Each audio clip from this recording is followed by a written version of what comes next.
स्वागत है आपका डर की दुनिया में। ये वो जगह है जहां अंधेरा जिंदा हो उठता है, जहां हर आवाज में छुपा है रहस्य और हर साये में छिपा है खतरा। अगर आपके अंदर हिम्मत है तो इस कहानी को अंत तक जरूर सुनिए। कहानी शुरू करने से पहले दरवाजे बंद कर लीजिए, चारों ओर नजर डाल लीजिए, कहीं कोई साया आपको देख तो नहीं रहा। कालखोह घाटी ये जगह हिमालय की उन चोटियों में से थी जहां सूरज की रोशनी भी जैसे डर कर ही आती थी। घना जंगल, गहरी घाटियां और बीच में एक प्राचीन श्मशान जहां रात होते ही अजीब अजीब आवाजें सुनाई देती थीं। लोग कहते थे कि वहां एक चुड़ैल का वास है जो किसी समय बेहद सुंदर कन्या थी, लेकिन शापित होकर अंधेरे की कैद में फंस गई। उसका नाम था भैरवी। भैरवी का श्राप बहुत भयानक था। कहा जाता था कि जिसने भी रात के तीसरे पहर उस घाटी में कदम रखा, भैरवी उसकी आत्मा को अपने कब्जे में कर लेती थी। गांव के लोग उस घाटी से दूर ही रहते थे, लेकिन उसी घाटी के किनारे रहता था एक अघोरी जिसका नाम था कैलाशनाथ। उसका रूप भयानक था, जटाजूट बिखरे हुए, पूरे शरीर पर भस्म लगी हुई और गले में हड्डियों की माला। लोग कहते थे कि उसके पास ऐसी तांत्रिक विद्या थी जो मृत आत्माओं से भी संवाद कर सकती थी।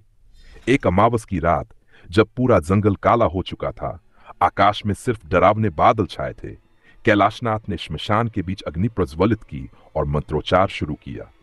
अचानक ठंडी हवा का झोंका आया और उसके सामने भैरवी का धुंधला सा चेहरा प्रकट हुआ। आंखें अंगारों जैसी लाल, बाल हवा में बिखरे हुए और उसके होंठों पर ऐसी मुस्कान जिससे लगता था मानो मौत खुद सामने खड़ी हो। भैरवी ने कहा, अघोरी, तुझे मौत का निमंत्रण है, यहां से चला जा, वरना तेरी आत्मा भी मेरी कैद में होगी।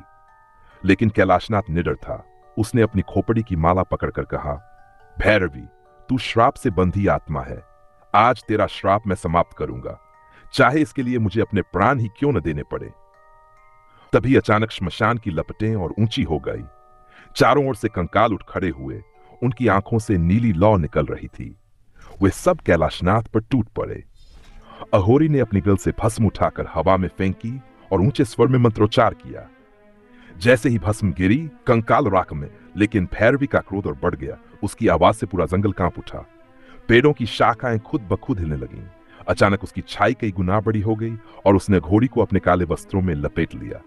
ऐसाल गामानो पूरा अंधेरा कैलाशनाथ को निगल जाएगा। पर अघोरी ने हार नहीं मानी।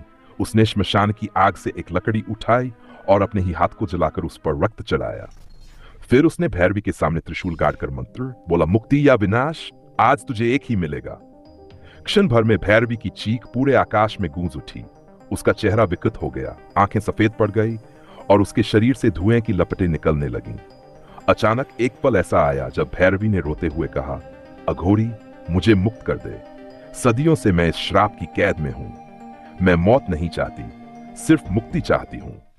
कैलाशनाथ ने अपनी आंखें बंद की और आखिरी बार मंत्र पढ़ा। उसकी आवाज इतनी गहरी थी कि पूरा जंगल थर्रा उठा। भैरवी की आत्मा धीरे धीरे धुएं में बदलकर आकाश की ओर चली गई। अमावस की रात में पहली बार चांद की हल्की किरणें घाटी में पड़ी। लोग कहते हैं उस रात के बाद घाटी का श्राप समाप्त हो गया। लेकिन कुछ लोग अब भी दावा करते हैं कि कभी कभी जब रात बहुत गहरी होती है और हवा रुक जाती है, तब घाटी से एक सत्री की हल्की सिसकी सुनाई देती है, मानो वह अब भी किसी अघोरी की प्रतीक्षा कर रही हो। और अब यह कहानी यहीं समाप्त होती है, लेकिन अंधेरा अभी भी बाकी है। क्या आपने सुना? अभी भी हवा में वही हंसी गूंज रही है। शायद भैरवी सचमुच पूरी तरह मुक्त नहीं हुई।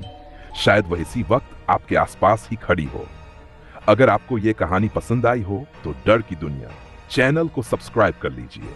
यहां हर रात आपको मिलेंगी और भी रहस्यमयी और भी डरावनी कहानियां।